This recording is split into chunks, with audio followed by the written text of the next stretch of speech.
Abra sua Bíblia, Apocalipse capítulo 4. Nós vamos ler inteiro, do verso 1 ao verso 11. E o tema de hoje, o primeiro tema dessa série é a visão do trono de Deus. Eu leio aqui na Nova Almeida Atualizada, essa é a versão que eu costumo pregar, mas você pode acompanhar com a versão bíblica que você tem em mãos. Apocalipse capítulo 4, verso 1.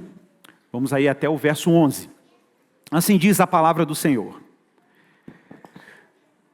Depois destas coisas, olhei, e eis que havia uma porta aberta no céu. E a primeira voz que ouvi, que era como de trombeta ao falar comigo, disse: suba até aqui, e eu lhe mostrarei o que deve acontecer depois destas coisas. Imediatamente, eu me achei no espírito, e eis que havia um trono armado no céu, e alguém estava sentado no trono. E esse que estava sentado era semelhante no aspecto à pedra de jaspe e ao sardônio. E ao redor do trono havia um arco-íris semelhante no aspecto à esmeralda. Ao redor do trono havia também 24 tronos, e neles estavam sentados 24 anciãos vestidos de branco e com coroas de ouro sobre a cabeça. Do trono saíam relâmpagos, vozes e trovões. E diante do trono estavam acesas 7 tochas de fogo, que são os 7 Espíritos de Deus. Diante do trono havia algo como um mar de vidro, semelhante ao cristal. No meio do trono e à volta do trono havia também 4 seres viventes, cheios de olhos, por diante e por detrás. O primeiro ser vivente era semelhante a um leão. O segundo era semelhante a um novilho. O terceiro tinha um rosto semelhante ao de ser humano. E o quarto ser vivente, era semelhante à águia quando está voando.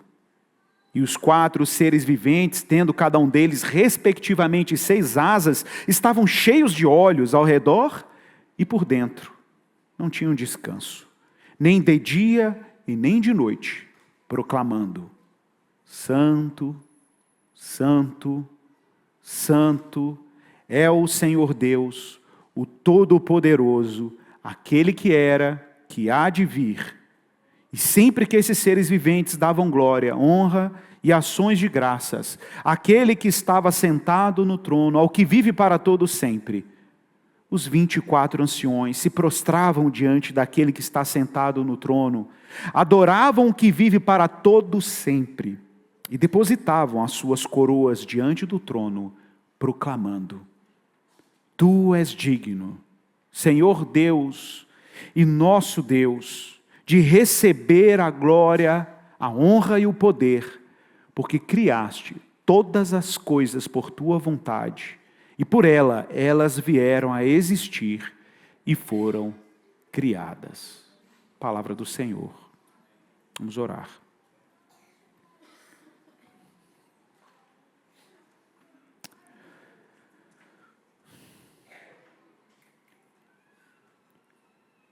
Senhor, nós precisamos da Tua ajuda hoje. Esse texto de João revela à igreja o inominável, o indescritível, o trono da Tua majestade, Senhor. Deus, eu não tenho o que entregar para essa igreja, eu não tenho o que falar para essa igreja. Em mim mesmo, Pai, eu não tenho qualquer recurso, eu não tenho nada que consiga sequer tocar na superfície do que o Senhor deu aqui na Tua palavra.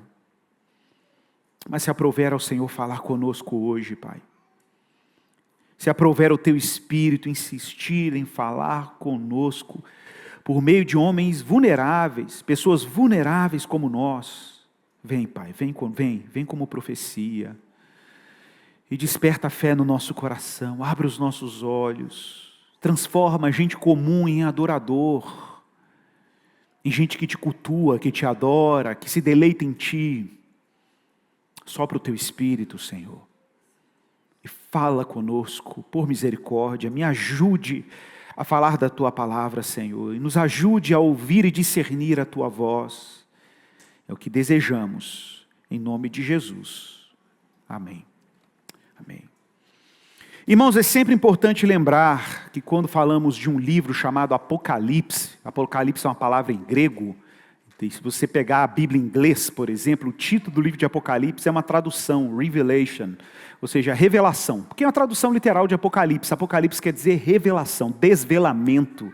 Algo que estava oculto agora está revelado. E de fato, isso que é uma carta, mas também um livro, foi entregue a João, e João recebe uma ordem explícita, já no primeiro capítulo. O Senhor disse para ele, anota, toma nota, escreve e envia às igrejas. Envia o que eu vou te revelar, o que eu vou desvendar diante dos seus olhos. É importante destacar, João é a essa altura o último dos apóstolos vivos. Todos os apóstolos já foram mortos, martirizados. Apocalipse tem cheiro de novo, dá até para sentir o cheirinho da tinta. É uma obra que foi escrita como a última das obras canônicas. É a última obra canônica mais nova do cânon do Novo Testamento, junto com o Evangelho de João. É uma obra recente, uma obra relativamente recente, final do primeiro século. João foi exilado para uma ilha chamada Patmos, que é onde ele recebe essas revelações. A ilha de Patmos fica ali, próximo, na região sudoeste da Turquia. A atual Turquia antigamente era a Ásia Menor, a ilha que fica ali no Mar Egeu, uma extensão do Mar Mediterrâneo. Lembrando que João não está necessariamente encarcerado, ele não está necessariamente atrás das grades, ele está exilado e isolado do império e pelo Império Romano, porque João era um problema. Era o último dos apóstolos, a última das testemunhas. E você sabe, João foi o único apóstolo que não foi martirizado. Ele não foi martirizado, ele morreu de morte natural. O último apóstolo vivo, a última testemunha viva do Cristo que morreu e ressuscitou. Isolado pelo império e do império, ele recebe as revelações que nós conhecemos como as revelações dos últimos dias. Revelações escatológicas, revelações que narram as verdadeiras forças que operam por trás dos eventos históricos, mas também o verdadeiro Senhor acima de todas as forças temporais. João tem no seu capítulo 1 de Apocalipse, a primeira visão de Jesus, é importante destacar. Ele tem uma visão de Jesus que ele descreve com as metáforas, como eu costumo dizer, descrevendo o indescritível. E ali no primeiro capítulo ele vê Jesus com olhos como chamas de fogo, pés reluzentes como bronze polido, e todas essas metáforas para descrever a imagem de Jesus. E o que é importante destacar é que na primeira revelação, na primeira visão que João tem de Jesus, Jesus aparece junto à igreja. Jesus aparece como o Senhor da igreja, aquele que anda entre os 7 candelabros, é a descrição aí do primeiro capítulo de Apocalipse. Contudo, agora João tem uma segunda visão de Jesus. E nessa segunda visão, João não vê Jesus, na verdade o capítulo 4 e 5 de Apocalipse, 5 vai ser estudado domingo que vem. Jesus aparece como um Senhor soberano, mas agora não apenas sobre a igreja, mas como soberano sobre toda a realidade. Soberano sobre todo o cosmos, sobre todo o universo, sobre tudo que é criado. Ele aparece exaltado no alto e sublime trono. É ali que ele aparece. De alguma forma, a visão de João agora é de uma revelação, Apocalipse, que é ampliada. Ela é ampliada para além das 7 igrejas. Agora, a revelação é uma revelação católica. E aqui o termo é literal, católico no sentido de universal. De alguma forma, Apocalipse é uma carta universal. Ela é uma carta para todas as igrejas, em todas as eras, em todo o tempo, em todos os lugares. Nesse sentido, católica, universal. É uma notícia e um desvelamento que precisa ser comunicado a todos os santos, em todos os lugares, em todas as eras. E graças ao Senhor, a igreja preservou essa epístola até o dia de hoje. Não é uma epístola fácil, não é um documento fácil, tão difícil que João Calvino comentou toda a Bíblia, menos Apocalipse. E a gente está usando a fazer isso hoje, né? Meu Deus do céu. Mas, de fato, Apocalipse capítulo 1, verso 1, está dizendo aí a proposta ou a finalidade dessa carta para mostrar aos seus servos as coisas que em breve devem acontecer. Essa é a finalidade primária da epístola, da carta de João, da carta de Apocalipse, mas não é a única finalidade. Muita gente ainda olha para Apocalipse como uma obra sempre os últimos dias, então eu não preciso ler. Que bom, já é complicado mesmo. Eu não vou ler, vou ficar de boa, não sei quando Jesus vai voltar mesmo. Já é para o fim dos dias, então quando tiver algum sinal aí eu começo a pegar esse livro e manuseá-lo. Não, irmãos. Veja o verso 3 do capítulo 1 de Apocalipse. Uma outra finalidade de Apocalipse é a bem-aventurança dos santos. O que é a bem-aventurança? A palavra makarios, em grego, bem-aventurado. Bem-aventurado é abençoado, feliz. Olha que coisa louca. Apocalipse foi escrito para a sua felicidade, para a sua bem-aventurança. Olha o que diz no verso 3, capítulo 1 de Apocalipse. Bem-aventurados, felizes, abençoados, são aqueles que leem, aqueles que ouvem as palavras da profecia e guardam as coisas nela escritas, pois o tempo está próximo. Irmãos, Apocalipse é sim uma obra que narra eventos finais, mas tem aqui um pequeno truque teológico que você precisa ter para ler Apocalipse da forma adequada. Como recuperar Apocalipse como um documento para a igreja de hoje, não apenas a igreja dos últimos dias. Como recuperar a profecia de Apocalipse? Aqui eu quero destacar a palavra profecia, porque é o que João fala aqui, porque profecia é o segredo. O João está dizendo, o que você está lendo aqui tem o mesmo valor, a mesma credibilidade, a mesma autoridade do que as antigas profecias do Antigo Testamento. João recebe essas revelações, inclusive com visões e o modo de receber essas visões em termos muito parecidos com o que muitos profetas receberam no Antigo Testamento. Mas qual é o princípio contido na profecia, que muita gente não entende? Profecias bíblicas não podem ser lidas apenas como profecias, promessas, premonições, avisos prévios de eventos futuros. E aí você lê a profecia e fica esperando ela se cumprir para você falar, não, que legal, ela se cumpriu. Não. A profecia é um oráculo. A profecia é a palavra de Deus. É como se Deus abrisse a jaula da eternidade e soltasse o leão, que é a palavra profética. E a palavra profética tem que ser encarada como palavra de Deus. E por ser palavra de Deus, ela é viva. Ela é dinâmica. O que significa isso? Que até o seu cumprimento final e derradeiro, a profecia é tão viva que ela pode dar sinais de antecipações proféticas.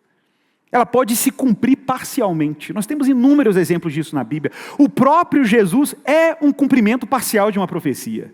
Tem uma série de profecias sobre o Messias que ainda não se cumpriram.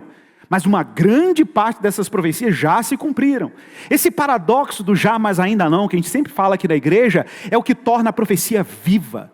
O que torna a escatologia de Apocalipse não apenas uma escatologia futura, mas também presente.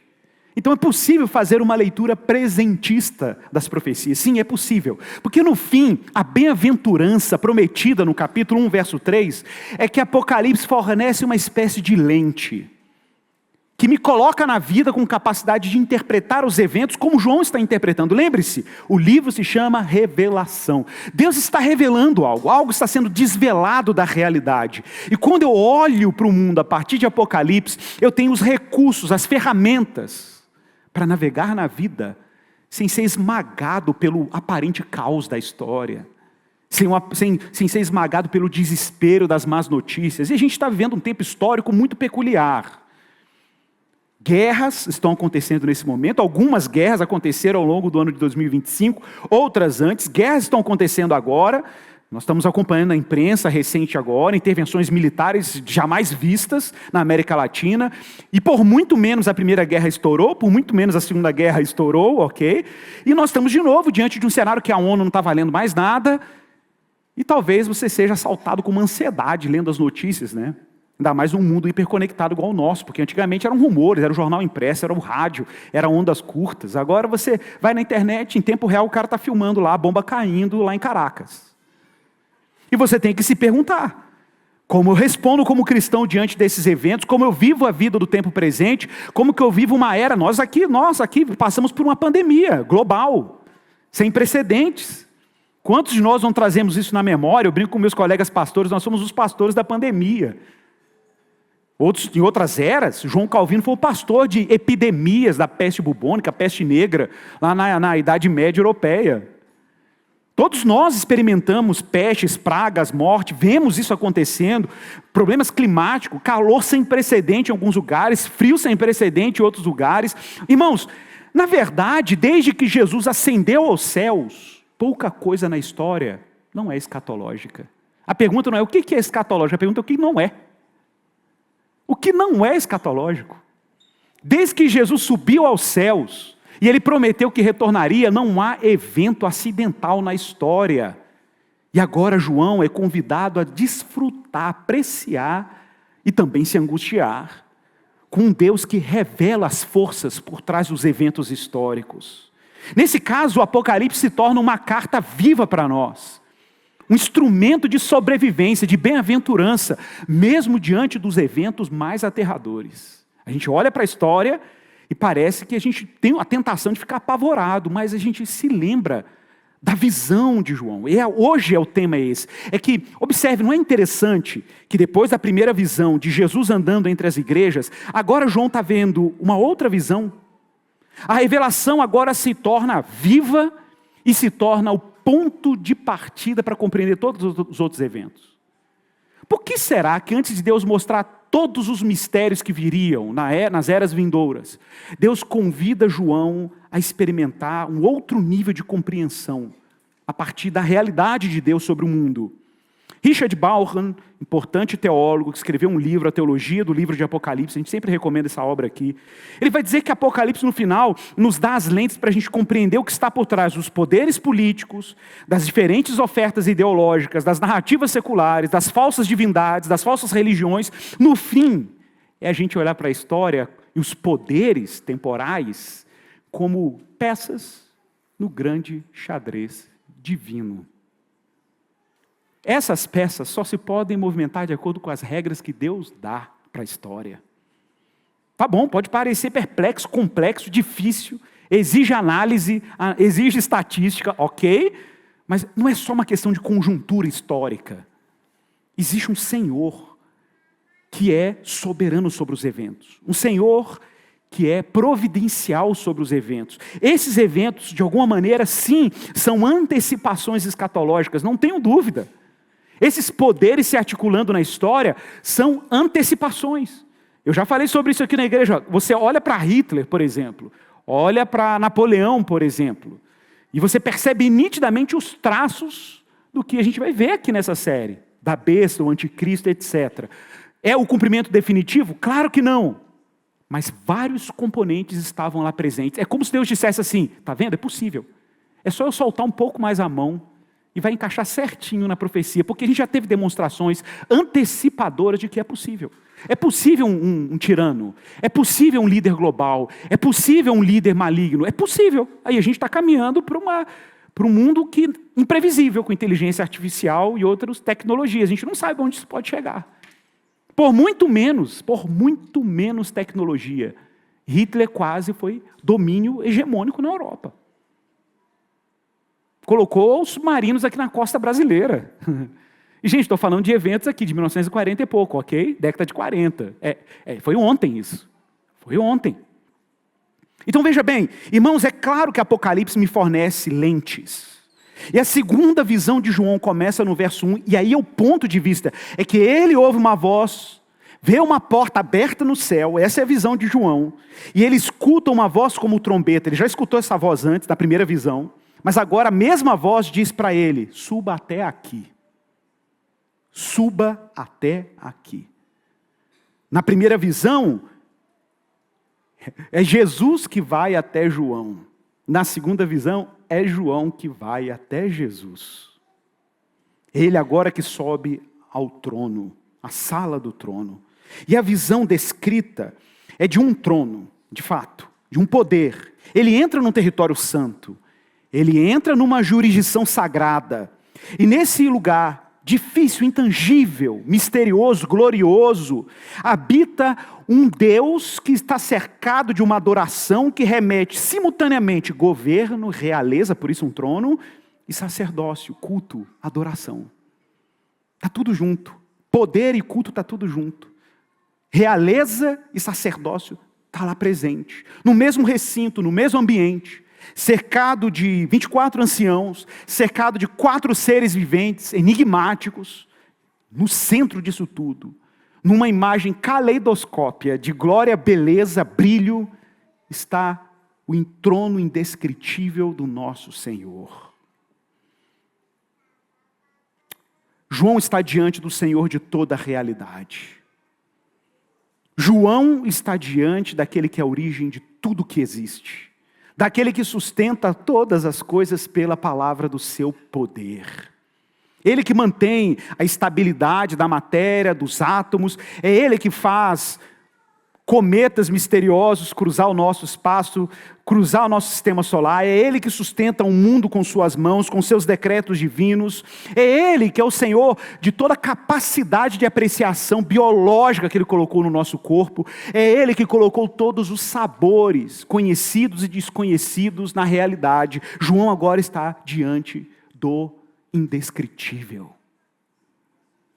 João sobe em espírito até essa realidade, diferente de Paulo, que foi arrebatado, ele mesmo disse no corpo ou fora do corpo, eu não sei. João sabe que ele foi levado num êxtase, em espírito, até a realidade celestial, a realidade invisível, uma dimensão completamente estranha a qualquer ser humano, mas João está lá, como os profetas foram, como Isaías, Ezequiel e Daniel, que tiveram igualmente visões do trono. Ele foi levado ao lugar onde Cristo governa, e eu quero lembrar que esse mesmo João, lá em Atos capítulo 1, verso 9, estava com os apóstolos, os discípulos de Jesus, vendo Jesus ascendendo aos céus. Eu sempre gosto de deixar claro que entre a ascensão e o advento, entre a subida e a descida de Jesus, existe o interlúdio, e nós estamos nele. Esse período da história é o interlúdio entre o Cristo que sobe e o Cristo que desce. E por que isso é chave? Porque em Atos 1:9, quando os apóstolos estavam vendo Jesus subindo aos céus, depois de 40 dias da sua ressurreição, faltando 10 dias para Pentecostes, os anjos chegam perto dos discípulos e dizem para eles: varões galileus, homens galileus, por que vocês estão olhando para o céu, vendo o Filho do Homem subindo entre as nuvens dos céus? Pois eu vos digo que da mesma forma que vocês o viram subindo, vocês o verão retornando. Essa é a promessa. Qual foi a promessa deixada quando Cristo ascende aos céus? A promessa que foi deixada quando Cristo ascendeu aos céus é a promessa de que Ele vai retornar do mesmo jeito que Ele subiu. E nesse interlúdio, nesse intervalo da história, como cada cristão vive? Cada cristão vive sabendo o fim da história, sabendo a finalidade da história, a conclusão. Agora João é levado, sobe para cá, João. E João tem uma visão zoom out. Antes ele vê o Cristo que habita entre as igrejas. Agora ele vê o Cristo soberano sobre todas as coisas. Agora ele tem uma visão ampliada da história.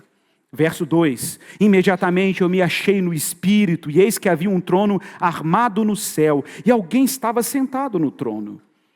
Observe que a visão de João agora é no Espírito. Eu repito, no Espírito que habitou nos profetas, é o mesmo Espírito que está em João, porque João está profetizando. E ele vê alguém sentado sobre o trono. Se você ler Ezequiel capítulo 1, Isaías capítulo 6, que a gente já pregou a série aqui de Isaías, Daniel capítulo 7, nós já pregamos aqui a profecia de Daniel capítulo 7. Todos esses profetas, Isaías, Ezequiel e Daniel, todos eles tiveram essa visão do trono de Deus. Eles vislumbraram esse lugar glorioso, esse território santo, esse cômodo sagrado, esse cômodo da eternidade, esse cômodo onde Deus habita. Mas é muito curioso como que de repente você olha para as descrições desses profetas, se você combinar as 3 descrições do trono, e são perspectivas distintas, com componentes semelhantes, outros são absolutamente exclusivos, mas se você combina as 3 visões, o que você percebe é que parece que eles estão descrevendo o tabernáculo, o templo. Porque no fim, o que era o templo de Jerusalém? O que era o tabernáculo de Moisés? Senão um projeto de Deus de estender a sua morada celestial entre os homens. O plano de Deus sempre foi ter o trono dele no nosso meio, e o trono dele como lugar de adoração conjunta. O povo que fica ao redor do trono, reconhecendo sua glória, reconhecendo sua majestade. Esse sempre foi o plano, mas agora ele começa a querer ou tentar descrever, repito, o indescritível. Observe que o João não se preocupa em desenhar a anatomia de Jesus, a fisionomia daquele que está sentado sobre o trono, porque é nítido que ele não consegue enxergar com nitidez. É luz demais, é glória demais, é cor demais, é brilho demais, são formas demais. Eu fico imaginando que João, ao olhar para o trono, ele viu aquela explosão de formas geométricas, textura, perfume, cores. E aí o que ele pode fazer diante daquilo? Ele está enxergando algo. É inevitável que João está enxergando algo, mas como descrever o indescritível? Esse que estava sentado era semelhante no aspecto à pedra de jaspe, ao sardônio. Parece que há um arco-íris ao redor dele, e um arco-íris no aspecto de esmeralda. Ele está diante daquele que é a origem de todo mundo, ele está quase como o salmista, lembra? O Salmo 96, verso 6, Salmo de Davi: glória e majestade estão diante dele, força e formosura no seu santuário. Uma explosão de beleza. Ok, talvez você não tenha alcançado ainda, eu também não consigo. Mas pensa assim, pensa por exemplo, eu já falei isso aqui na igreja, né? Eu fiz um texto aí sobre o doce de Viçosa, né? Um doce de leite de Viçosa. E eu falando que me irrita muito. Um doce de leite tão gostoso, eu não sou muito do açúcar, mas esse doce de leite, ele é sinistro.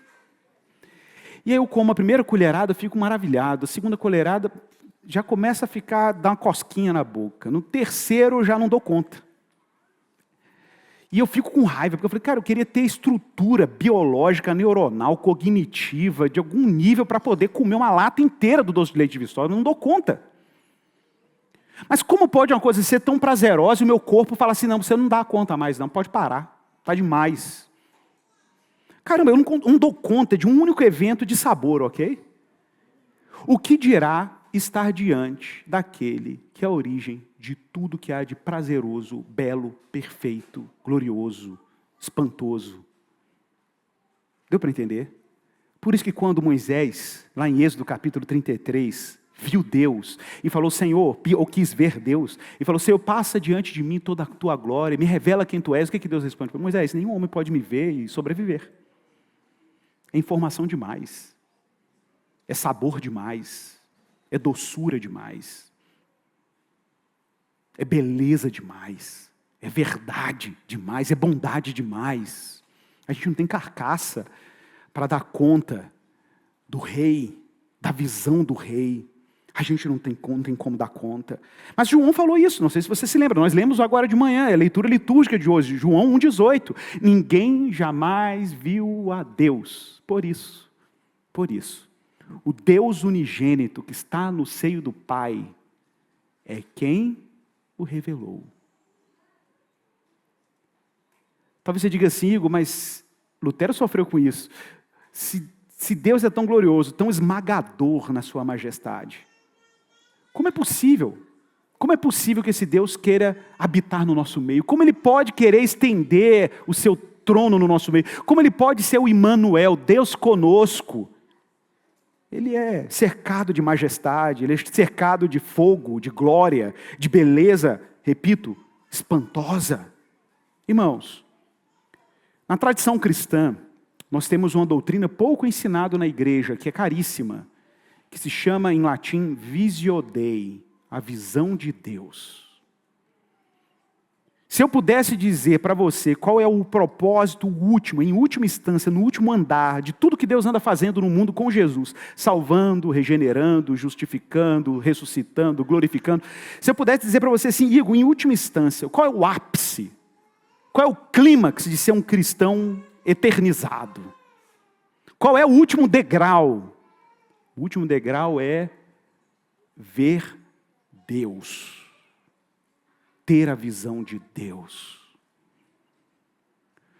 Irmãos, é surpreendente como João, antes de conduzir a igreja cristã leitora de Apocalipse aos eventos perturbadores que virão sobre as nações, mas que culmina com a glória de Jesus, o novo céu e nova terra, a nova Jerusalém que desce do céu.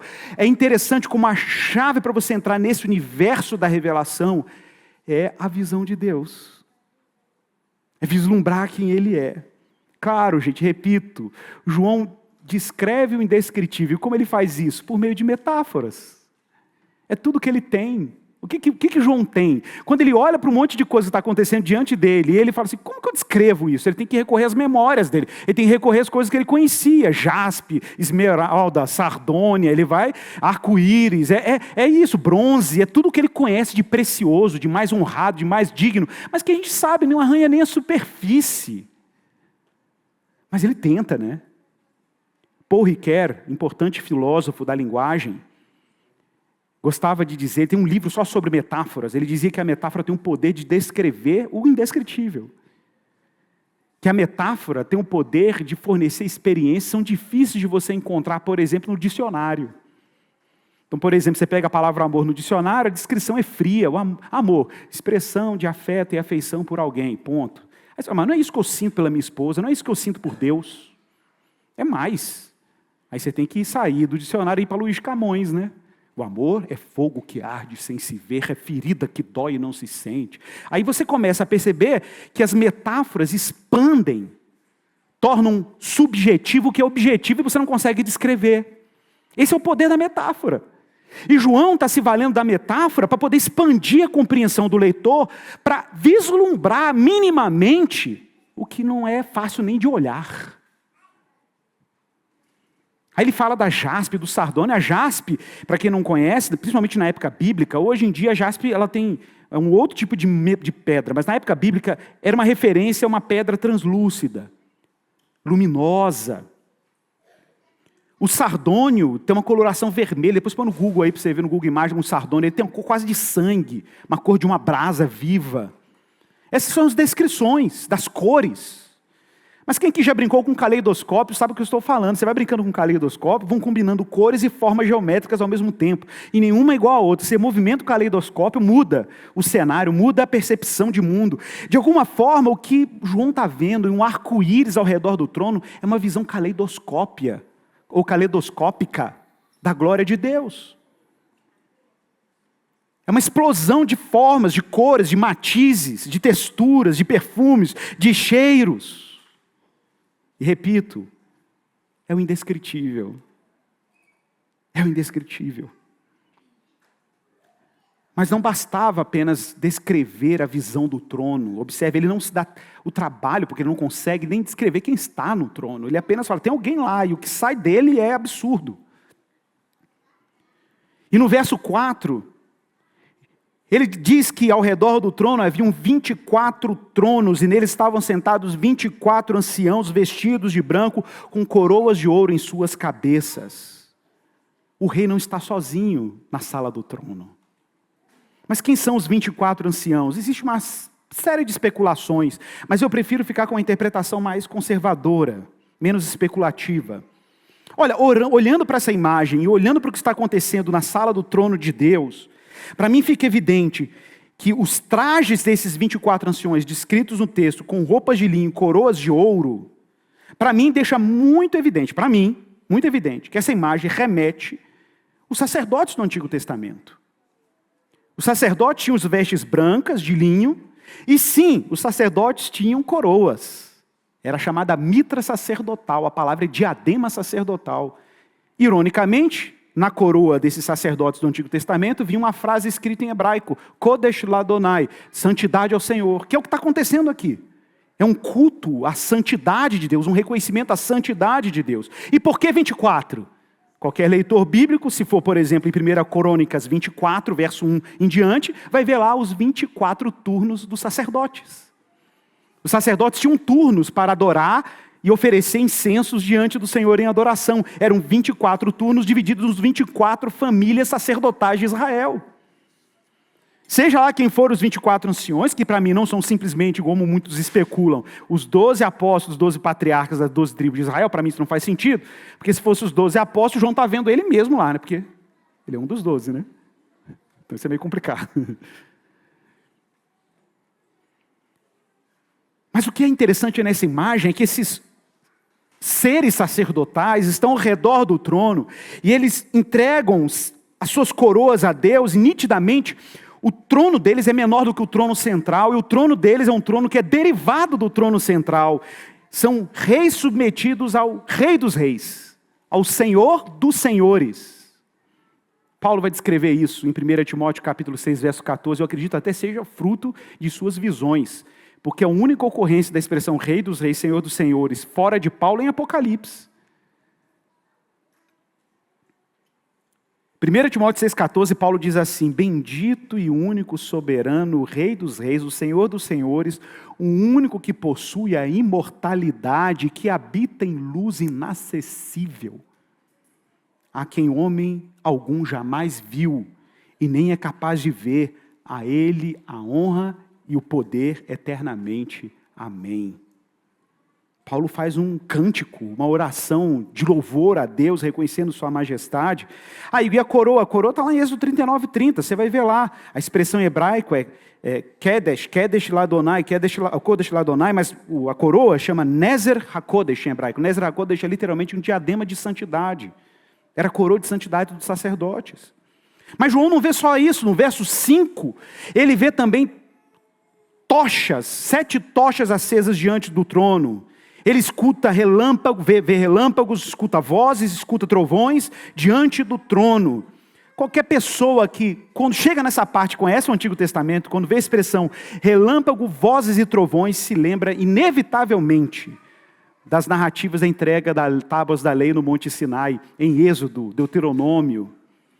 Em Êxodo 19:16, foram exatamente os mesmos eventos. E observe, o que era o Sinai, senão Deus descendo com o seu trono até aquele monte para se aliançar com o povo de Israel.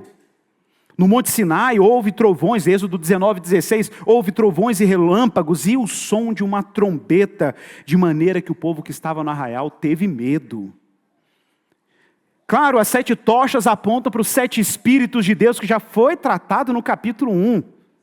E aqui, irmãos, eu preciso que você me acompanhe, porque muita gente tem dúvidas sobre o que é os 7 Espíritos de Deus. O Guilherme falou sobre isso aqui, que os 7 Espíritos de Deus, número 7 dá a ideia de plenitude, de que o Espírito enche todas as coisas. Mas você precisa recuperar a teologia clássica para entender isso. Irmãos, o que é o Espírito Santo para nós? Vejam, Deus está num alto e sublime trono, transcendência total. Jesus, o Filho de Deus, o Filho do Pai, está à sua destra, à sua direita na eternidade. Então como que você pode falar que Deus está agora aqui presente? Como que você pode falar que Deus está agindo na história? Como você pode falar que Deus está operando em todos os lugares? Mas Ele é onipresente. Sim, Ele é onipresente como? Pelo Espírito Santo. O Espírito Santo é Deus pessoal e presente conosco aqui. E todos os eventos que acontecem aqui, inclusive o fato de você estar aqui em adoração, selado pelo Espírito, olha o que o texto diz. Caminhando no Espírito, regenerado, crendo, ouvindo a palavra, a sua fé sendo despertada. Isso só é possível por obra do Espírito Santo.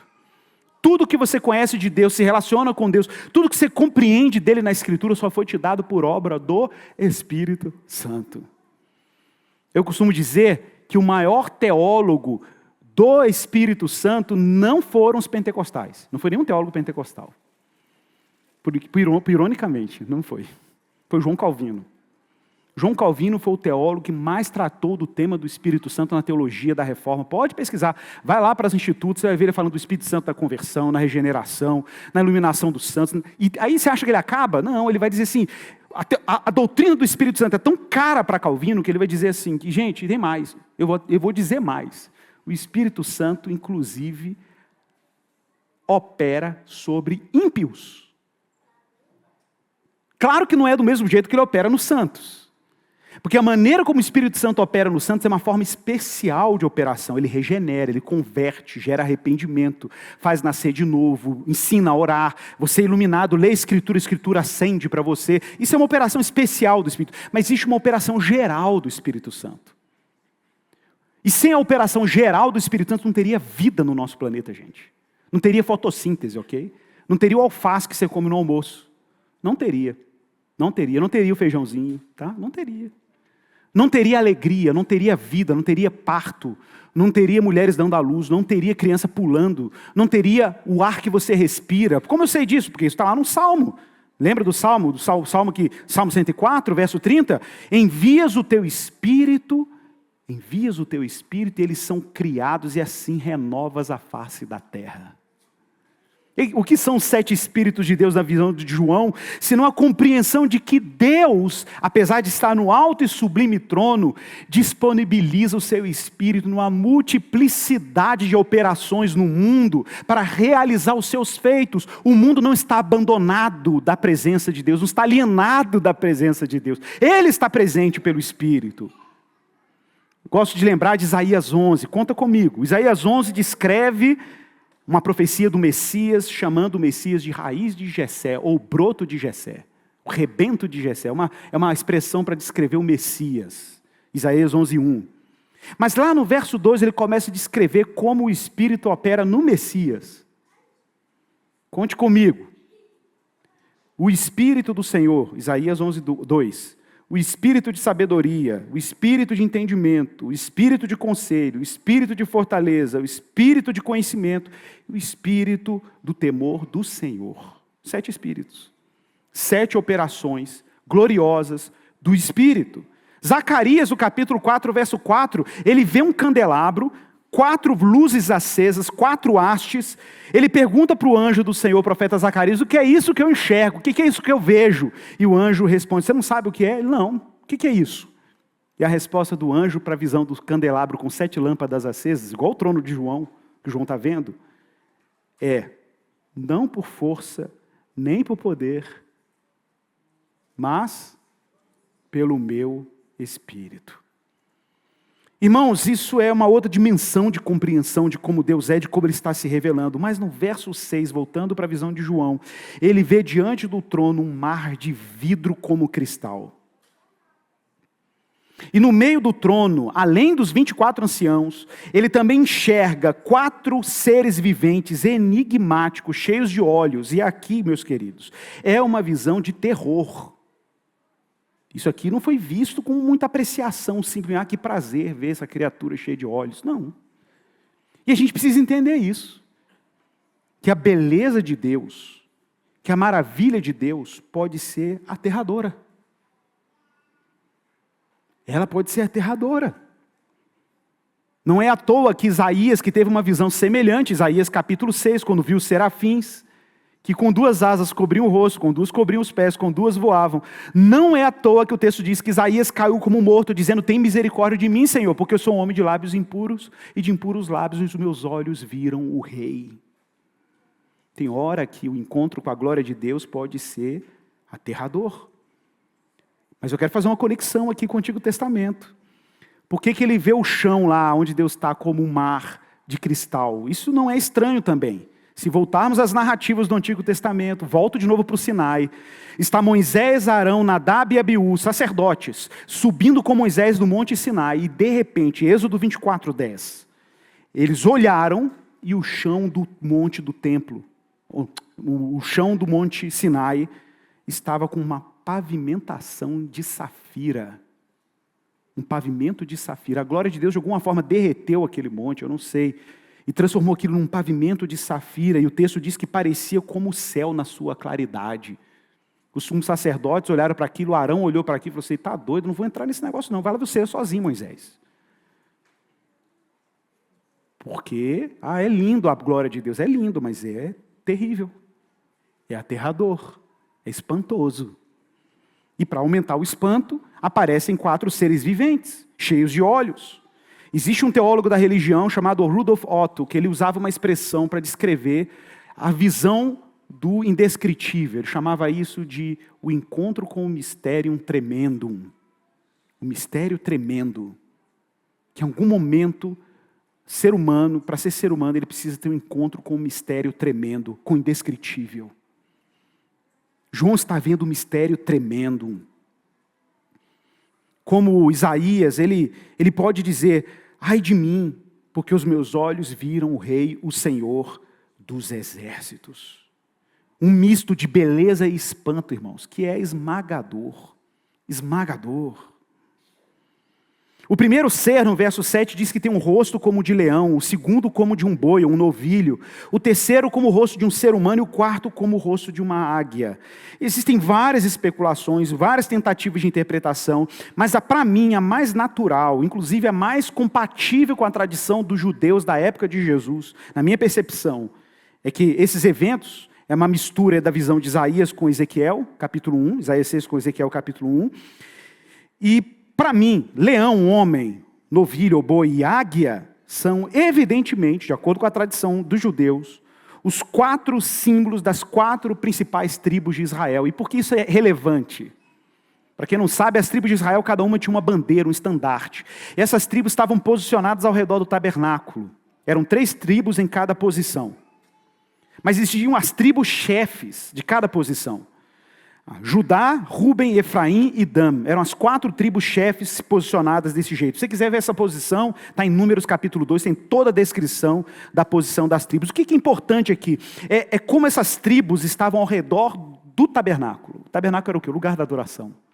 Era onde Deus se colocava entre os querubins, era a linguagem lá do livro de Êxodo, ele habita entre os querubins, é ali que Deus reside, e é ali que é o lugar do culto, e o povo de Deus era um povo que era educado pela adoração, por Deus no centro, era o plano dele, habitar no meio do seu povo, era o plano no Éden, Deus habitar com o homem, né? E agora Deus está recuperando isso com o tabernáculo, colocando tribos ao redor em adoração a ele, e agora esses 4 seres viventes, aparecem com as aparências das 4 tribos ao redor do tabernáculo. Judá tinha no seu estandarte o símbolo de um leão. Ruben tinha no seu estandarte o símbolo de um homem. A tribo de Efraim, o símbolo de um novilho, de um touro. E a tribo de Dan, uma águia. Claro, se a gente fosse fazer uma leitura natural, leão, homem, touro e águia, a gente poderia ver até 4 virtudes aqui. Nobreza, sabedoria, força e agilidade, velocidade. É quem Deus é. É o culto que é dado a Ele, reconhecendo tudo que Ele é, tudo que Ele faz, toda a sua nobreza, toda a sua sabedoria, toda a sua eficiência, toda a sua força.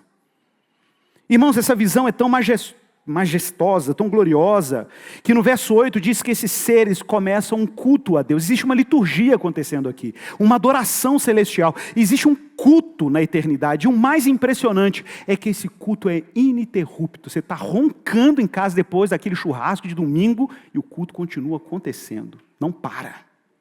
Não para. É um culto perene, é o que é exigido diante da majestade de Deus. Existem criaturas extraordinárias, seres inimagináveis ao redor do trono de Deus, 24 horas evocando a sua majestade. E o que Deus pede da igreja? Que a gente consiga minimamente sincronizar a nossa adoração terrena com a adoração dos céus. Os 4 seres viventes, cada um deles tendo 6 asas, estavam cheios de olhos, ao redor, por dentro. É espantoso, mas eles não tinham descanso. Está aí no verso 8. Não tinham descanso, nem de dia e nem de noite, proclamando que Isaías seria Kadosh, Kadosh, Kadosh, Adonai Tsevaot. Santo, santo, santo é o Senhor dos exércitos. Kol haaretz, Kadosh, Kadosh, Kadosh, Adonai Tsevaot, Melô Kol haaretz kvodô. Toda a terra está cheia da sua glória. É o cântico. Aí você fala, mas por que se repete? Por que o cântico fala santo, santo, santo? Aquilo que os judeus chamam, a tradição teológica chama de trisságio.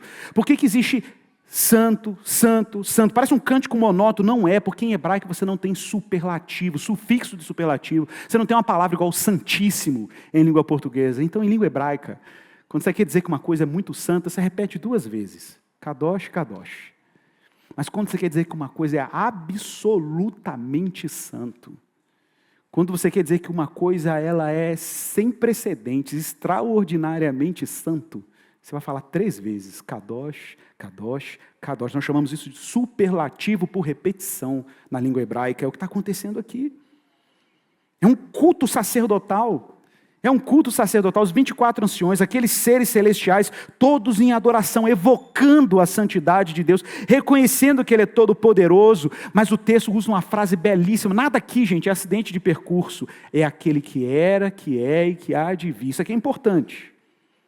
Para quem não sabe, Deus tem um nome. O nome de Deus tem 4 consoantes. Yud, Re, Vav, Re. Y, H, V, H. Se fosse fazer uma transliteração, são 4 consoantes. Não é pronunciado. Ninguém sabe pronunciar o nome de Deus. Os judeus perderam a pronúncia. Não tem mais vocalização desse nome. Tentaram vocalizar como Javé, Yavé, Yehová. Tudo viaja na maionese. Deus não tem um nome conhecido. Tem, mas a gente não conhece. A gente não sabe a pronúncia, ele tem um nome. O que a gente sabe é que o nome de Deus, qualquer leitor de hebraico sabe disso, que quando olha para o nome de Deus e as 4 consoantes do nome dele, a gente sabe que tem a ver com o verbo ser em hebraico. É uma construção verbal combinada, é uma palavra combinada com os 3 tempos verbais do verbo ser em hebraico. Por isso João brinca aqui com aquele que era, que é e que há de vir. Ele está dizendo, esse que está no trono é Yahvé, é o Senhor, é o Adonai, é o inominável. É aquele que a gente nem sabe pronunciar mais o nome, é aquele que tem na sua essência todos os tempos verbais do verbo existir, porque ele é a origem de toda existência. Ele é a origem de toda vida. Se alguma coisa existe, só existe por causa dele. Se alguma coisa existiu, só existiu por causa dele. Se alguma coisa vier a existir, só existirá por causa dele. Não foi essa a pergunta de Moisés? Qual é o seu nome que lhes direi? E aí o Senhor responde, Erriê, Racher, Erriê, eu serei o que serei. Não gosto da tradução eu sou o que sou, gosto da de Lutero, eu serei o que serei. O verbo está no imperfeito no hebraico. Eu me tornarei o que me tornarei, eu serei o que serei. Ele foi, ele é e ele será. Mas a coreografia celestial não acaba aí. Ela acaba agora no versos 10 a 11, 9 a 11. Há uma liturgia nos céus, uma coreografia de adoração, uma dança celeste. Está tudo em movimento, tronos, seres celestiais, numa coreografia de adoração eterna, celestial a Deus. Esse é o ritmo da eternidade. O papel litúrgico dos seres viventes é reconhecer, como está no verso 9, glória, honra e ações de graças ao que está sentado no trono, aquele que vive para todo sempre. E diz aí que os 24 anciãos, eles voltam à cena de novo, na visão de João. Mas dessa vez, diante daquele culto assombroso e glorioso, eles se prostram num velho gesto de adoração que os israelitas faziam no templo, o estarravê, a prostração. Eles se prostram diante de Deus, colocando suas coroas diante dele, como se seja lá quais forem os poderes, as realezas, os sacerdócios, todos devem ser submetidos a ele. Observe, irmãos, que contraste gigantesco entre essa visão de um Deus que está no centro, sendo honrado, até os poderes, os tronos temporais, relativos, que estão ao redor dele, se curvam e rendem graças a ele, se prostram diante dele, verso 10, depositando suas coroas diante do trono, o gesto de entrega dos poderes recebidos. Não há espaço para culto à personalidade aqui. Não há espaço para culto antropocêntrico. Não há espaço para o culto ao ser humano. Não há palestra de autoajuda que resista a isso, irmãos. Não há teologia coach que suporte teologia da prosperidade, igrejas que cultuam o ser humano, culto à personalidade do pastor. Tudo cai por terra. O culto à personalidade do imperador, o culto ao seu candidato político, o culto a uma ideologia política, uma lealdade política qualquer, ideológica, qualquer narrativa, tudo dissolve, tudo se desfaz, tudo cai por terra diante daquele que é digno de receber toda a coroa aos seus pés. Toda a coroa aos seus pés. A entrega dos poderes, é a renúncia dos poderes. É a única coisa possível diante desse Deus, é renunciar à sua própria glória e depositá-la aos pés daquele que está sentado no alto e sublime trono. E concluo com o cântico dos 24 anciãos, aí no verso 11. Tu és digno, Senhor, Deus nosso. Eu gosto de lembrar que os 5 solas da reforma, o último é soli deo glória, somente a Deus a glória. É o antídoto contra toda tentação e pretensão humana de vanglória, de qualquer natureza. Qualquer natureza, vanglória econômica, vanglória teológica, vanglória acadêmica, vanglória estética, política, todo tipo de vanglória, ela tem que ser julgada por isso aqui. Tem que ser julgada por isso aqui, ela tem que ser dissolvida diante disso aqui. Tu és digno, Senhor, e Deus nosso, de receber a glória. Esse é o culto, meus irmãos. Esse é o culto. É o culto que a gente tem que sincronizar as nossas vidas. Os ritmos da nossa devoção, da nossa adoração, precisam ser sincronizados com o cântico dos 24 anciãos.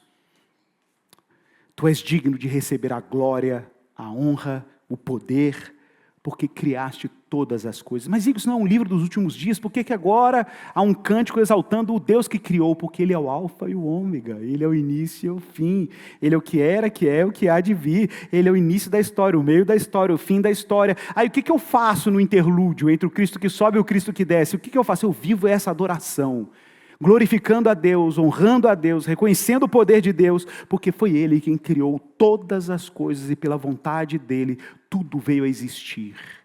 Ele é a origem, Ele é o propósito, Ele é o destino, Ele é para onde as coisas caminham, é para Ele, tudo é por Ele. Essa é a visão, meus irmãos. Esse é o cântico da igreja, esse é o louvor da igreja que tem fome e sede da visão de Deus. É o povo que sofre de privação da visão de Deus, mas agora tem os recursos para alcançá-lo. Irmãos, é verdade, já falei sobre isso aqui. Se a gente entrar agora com os nossos trajes precários de espiritualidade nos domínios de Deus, seremos consumidos com a sua majestade. Consumidos. Ele nos dá o consolo do Espírito, o consolo da palavra, o consolo do culto, o consolo da Escritura anunciada, da oração.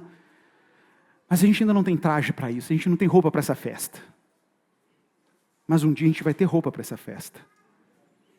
E quando a gente tiver roupa para essa festa, quando a gente estiver junto com esses seres celestiais nessa ciranda de adoração a Deus, você não vai ser consumido pela glória dEle. Você vai ficar incandescente diante da glória dEle. Serafim quer dizer incandescente, sabia a palavra serafim? Incandescente. Essas criaturas ficam incandescentes porque estão diante da glória. Falta carcaça, meu irmão. Mas Jesus vai te dar a carcaça. Ele vai te dar o traje da ressurreição. E quando você estiver diante da glória dEle, você vai poder cantar junto com todos esses anjos e seres dignos, Senhor, e Deus nosso, de receber a glória, a honra e o poder. E você vai ascender diante da majestade dEle. Vamos orar. Vamos orar.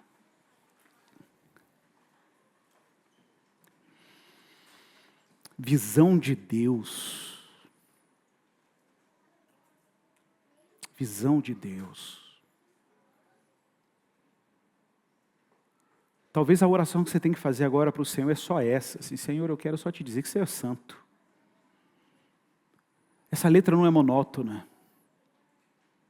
É a única coisa possível de dizer diante do indescritível.